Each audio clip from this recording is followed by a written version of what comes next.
O que o zoroastrismo tem a ver com o judaísmo e o cristianismo? Vamos discutir isso hoje. Todo cristão é sempre ensinado que a Bíblia é um documento incomparável, incontestável, contendo a própria palavra de Deus e sua revelação para a humanidade. Nunca é dito na Bíblia e nunca é ensinado por nenhuma denominação cristã, nem por qualquer denominação judaica, que existe qualquer outra palavra de Deus, ou qualquer outro livro que seja o destinatário da revelação inspirada de Deus para a humanidade. Isso é algo ensinado a todos os cristãos, sendo certo que se você é cristão, ou já foi cristão, também aprendeu assim. E de fato todos os cristãos são assim, talvez com a única exceção dos mórmons, que nem são considerados cristãos pela cristandade em geral. Para muitos cristãos pode ser um choque quando encontram um livro de outra religião, como o do zoroastrismo.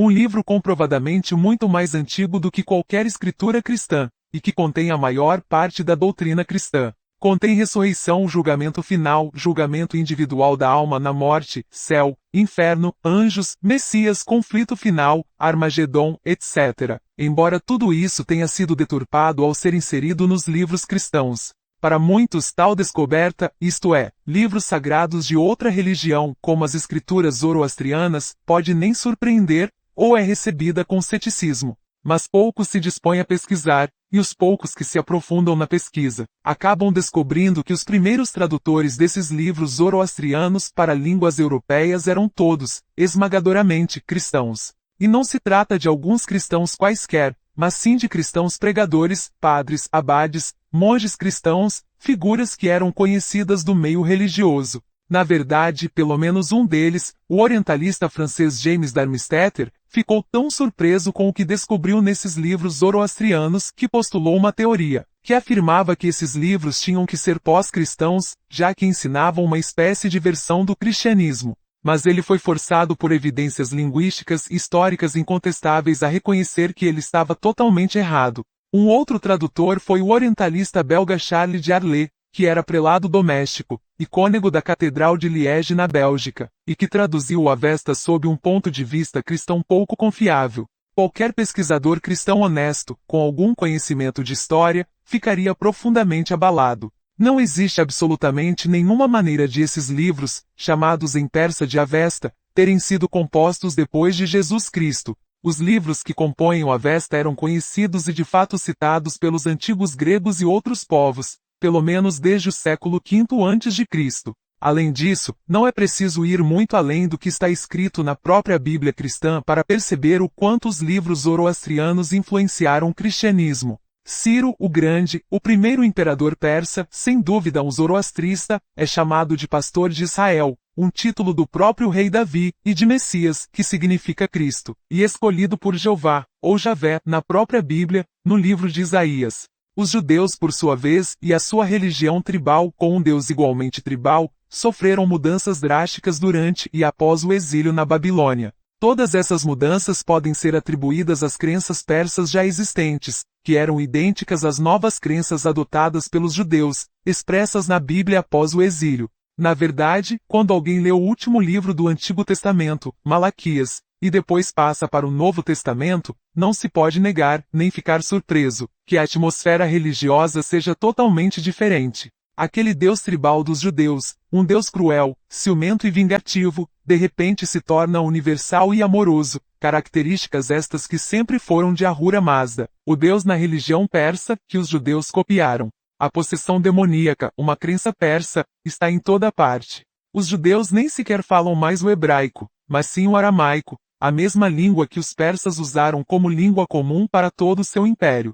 As sinagogas passaram a existir como congregações locais, exatamente iguais em função aos denominados Darei Meher, que são templos persas. A seita teológica dominante do judaísmo, os fariseus, se apegaram à crença na ressurreição, nos anjos, no céu, no inferno, no julgamento final, etc., que não estavam presentes no judaísmo antes do exílio. Todas essas crenças que os judeus adotaram já estavam presentes na religião persa mais antiga. Além disso, o próprio nome dos fariseus é um cognato da palavra persas. Em persa, o nome é Farsis, significando aqueles de Fars ou da Pérsia. Fariseu não tem raiz clara no hebraico, mas em aramaico, falado no Império Persa e na Síria, significava persa. Na verdade, até a expressão amém é aramaica e não hebraica. significa em português os advérbios certamente ou verdadeiramente, que é o mesmo significado de uma palavra do antigo Avestan que tem cerca de 3.700 anos e que era o nome de um termo religioso muito importante da religião persa. Trata-se da palavra Hashem. Na verdade, a palavra Hashem também foi usada por todos os zoroastristas persas durante milênios, mesmo que falassem dialetos diferentes, porque é a palavra inicial e final de sua oração mais importante, o Hashem Vohu.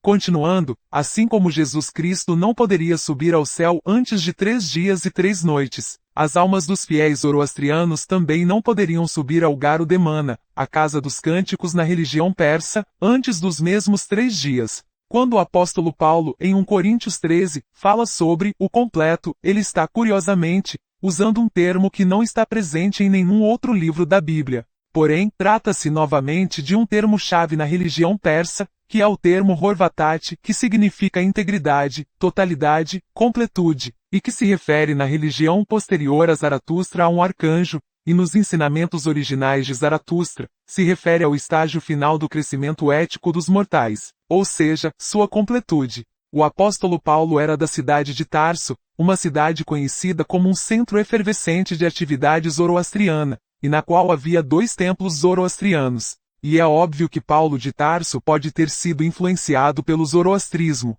É muita ingenuidade pensar o contrário. Quando o próprio Jesus Cristo usa o termo nascer de novo, nem mesmo Nicodemos, a maior autoridade teológica em Israel, o mestre de Israel, no grego koiné original, conseguiu entender o que Jesus estava dizendo, e Jesus teve que passar o tempo restante de um capítulo da Bíblia, para explicá-lo para Nicodemos. Contudo, esse ensinamento era elementar para qualquer zoroastriano da época, já que sua cerimônia de iniciação é chamada, em um de seus nomes, de nova vida, um nascer de novo. No cristianismo, os ímpios são atormentados num lago de fogo, e na última religião persa praticada na época, os ímpios tinham que atravessar um rio de metal fundido. No livro apócrifo de Tobias, usado como canônico pela maior igreja cristã, o catolicismo romano, vários nomes judaizados, como Asmodeus, entre outros, são usados para demônios persas, bem como para arcanjos persas. Nesse exemplo, o Asmodeus da Bíblia é o demônio Aveshko Aeshma. Na verdade, poder-se-ia escrever um livro somente sobre esse assunto. Mas, para resumir, não há outra conclusão possível, depois de estudarmos a questão de forma justa e honesta, a não ser que a religião persa, tanto a do Avesta posterior quanto a original de Zaratustra, teve ampla influência na doutrina bíblica. Isso é fato. As implicações dessa descoberta são abaladoras, uma vez que se retira a exclusividade ou autoridade da Bíblia. Pois, se Deus revelou todas essas coisas aos persas, então o que mais ele revelou a eles? Além disso, qual das duas revelações era real? Ou mais, será que os escritores da Bíblia simplesmente copiaram as doutrinas persas e as adaptaram ao cristianismo e ao judaísmo? Em suma, a pesquisa que qualquer pessoa, disposta a manter a mente aberta pode fazer, levaria a um estudo ainda mais profundo da religião persa. Isso leva a compreender que há muito tempo atrás, pelo menos há quase 4 milênios, um homem surgiu nas estepes da Ásia Central. Ele surgiu entre um povo que mal tinha saído da Idade da Pedra e em transição do nomadismo para uma vida sedentária. Esse homem criou um sistema doutrinário fascinantemente simples, mas profundo, em torno do Deus, que ele afirmava ter descoberto primeiro, e depois comungado e aprovado. Esse homem era Zaratustra, e esse sistema, exposto em canções lindamente poéticas, denominado Gatas, foi uma resposta totalmente completa para as buscas espirituais do homem. Esse sistema responde aos anseios do seu coração humano, mas também, e igualmente importante, responde às suas perguntas mais elaboradas e fundamentadas. Esse sistema, que se espalhou como fogo selvagem pelas estepes asiáticas, até cobrir todo o leste do Irã, Afeganistão, Tajiquistão, Uzbequistão, Querguistão, Turquemenistão, Paquistão, e a região do Punjab na Índia, foi a primeira religião universal da humanidade. Foi, também, a primeira religião verdadeiramente ética da humanidade, e certamente, se não foi o primeiro monoteísmo, foi pelo menos um dos primeiros sistemas monoteístas, já que muito se tem debatido entre o culto do sol de Akhenaton no Egito, e a da Ena Vangurri ou religião da boa consciência de Zaratustra. Infelizmente, não apenas o sistema de Zaratustra estava à frente da época e do progresso espiritual da humanidade. Seu povo foi engolido por outros povos arianos mais poderosos militarmente. E esses outros povos procederam na adaptação dos seus ensinamentos às suas antigas crenças, criando um culto basicamente eclético, que no entanto continuou a se espalhar, até cobrir todo o antigo Irã. Essa nova religião metamorfoseada ainda mais, pelo tempo e pelos acréscimos, viria a se tornar a religião dos Aquemênidas, o primeiro império persa, cujos governantes libertaram os judeus do exílio da Babilônia, e sob cujo domínio os judeus viveram por mais de 2 séculos, e absorveram as crenças religiosas dos persas. É óbvio que o que foi dito aqui pode ser a história de pesquisa pessoal de qualquer pessoa que aceite a Mazda-Yasna como seu modo de vida. No entanto, qualquer pessoa, seja cristão ou não, tem a responsabilidade para consigo mesma, e para com a criação de Deus, de examinar aquilo em que se acredita sob a luz da evidência histórica, bem como espiritual. Ao se fazer uma pesquisa assim, não só não há como negar a evidência histórica,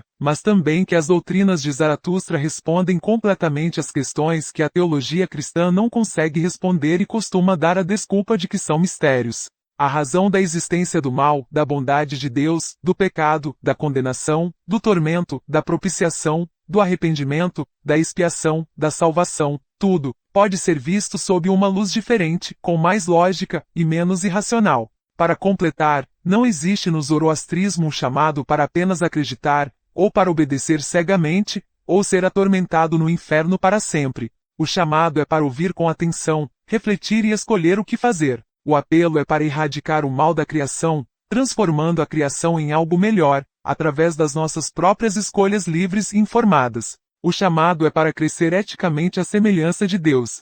O apelo é para renovar o mundo, este mesmo mundo, porque a carne não é maligna, e a humanidade não é depravada, simplesmente lhe falta conhecimento, como acontece com os recém-nascidos quando chegam a este mundo. O Deus da Mazda-Yasna, Ahura Mazda, não exige nem ordena coisa alguma. Ele apenas ensina e convence. Ahura Mazda não condena, pois nossas próprias consciências farão isso. Ahura Mazda não atormenta nem por toda a eternidade, nem por outra forma. Ahura Mazda não tem igual. Ahura Mazda, sendo onisciente, não criou uma criatura que ele saberia que se rebelaria e se tornaria um demônio contra sua criação. Ahura Mazda, o Deus sábio da Mazda-Yasna, é o todo bom e incapaz de fazer o mal. Ele é nossa alma gêmea, nosso amigo, nosso pai, que deseja que sejamos seus aliados e parceiros, na luta contra o mal, em pensamentos, palavras e ações. Não somos seus servos, nem escravos, nem seus asseclas. Em vez disso, somos suas boas criações que ele, Ahura Mazda, benignamente, quer ensinar e guiar para o melhoramento deste mundo. Estas são razões mais que suficientes para que um zoroastriano tenha orgulho de sua religião.